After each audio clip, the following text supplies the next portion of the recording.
ஞாயிறு என்பது கண்ணாக, திங்கள் என்பது பெண்ணாக, செவ்வாய் கோவை பழமாக, சேமி நடந்தது அழகாக.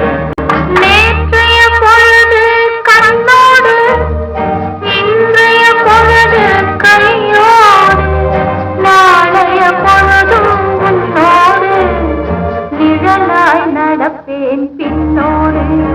ஊருக்கு துணையாய் நான் இருக்க, எனக்கு ஒரு துணையை எதிர்பார்த்தேன்.